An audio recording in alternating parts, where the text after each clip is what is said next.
embracing something that is called social emotional learning. So this is a mix of physical and emotional workouts. Takes just 10 minutes a day. Can also be done at home. Here to tell us more about this is Rupa. She's the founder of the Nalini method and NaliniKIDS. So good morning to you. How are you this morning? Good morning. I'm excited to be here with you today. We're excited to hear about this because we just described a little bit of it, but for anyone who has not heard of social emotional learning, my parents were teachers, never heard of this before. What is it? Well, we like to simply say it's a study of you. You know, no one is immune to the challenges of this year. And an important subject that we need to tackle before we can tackle other subjects is the subject of yourself. And the way we do that is through physical and emotional workouts that can be done with your children at home, in the school environment, virtually, in any classroom environment. So, you know, we've heard of, you talk about classroom environments, we've heard of classic subjects, right? But you say it's important for students to study the subject of self. What does that mean? So I think that, you know, anytime when it comes to learning, usually there's two barriers to learning. One is emotions and the other is physical. And these emotional barriers might be, I have anxiety, I'm worried about COVID, I'm worried about the election, or I'm just fighting with my siblings, I'm at home. Physical barriers might be, I'm hungry, I'm uncomfortable in my skin, I don't like looking at Zoom all day. So what are emotional and physical exercises that we can teach our students and our children at home or at school?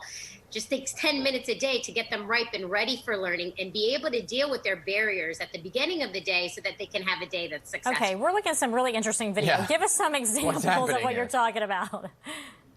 So our physical workouts are all one-word workouts. So you have things like the happy workout, the perseverance workout, the empathy workout. And these are done in 3-minute videos that are led by different fitness instructors that are experts. And our emotional workouts are children's-based kind of prompts, like whether it's, hey, draw a self-portrait of you, draw a self-portrait of the United States. Let's tackle things like identity and globalization, but in a fun way, in a way that we're able to see your personal experiences. You know, a lot of time with social emotional learning, or really anything kind of emotional, unless it's personally kind of reflected in you, it's hard to kind of get behind it. And that's what we aim to do, is make it practical and accessible for all children. Is this supposed to, from what I'm hearing from parents and some teachers, that some kids at home are having a really hard time focusing on the lesson that's actually in front of them, right? So doing this, is it a benefit, an added benefit to get them up moving, to get them to sit back down and then focus? Is that what the end goal is here? Yes, I think you know, the idea is that if you can kind of sweat together, talk it out, get it all off your head, and then we can kind of focus on the day ahead. And so to me, it's like an emotional warm-up or a physical warm-up to get your day going, especially in these heavier times where you need something to kind of get you jump-started. Yeah, it breaks things up, which can be very important when it's it good for the parents. They can do it too. Right? I feel like I need to do that, whatever that was that guy. What was that? I mean, he was dancing around with his arms crossed. That was the imagine workout. The kids have to imagine there's a drum underneath them and they have to drum their legs really, really fast. But you're right. You know, if you're modeling this to your family or to your students and showing the importance of emotional and physical well-being, these are lifelong habits that are beneficial to everyone in the family. Rupa, thank you so much for coming on to talk about this. Really do appreciate you. That was great stuff.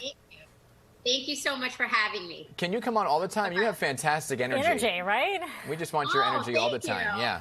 All right. One thing I want to add is it's free. It's K-12 and it's free. So I just want to make sure I throw that out there because I know that's an important detail in these times. Yeah, of course hello. It is. Free is always important. If you want to come on every day and teach us something, you are more than welcome. All right.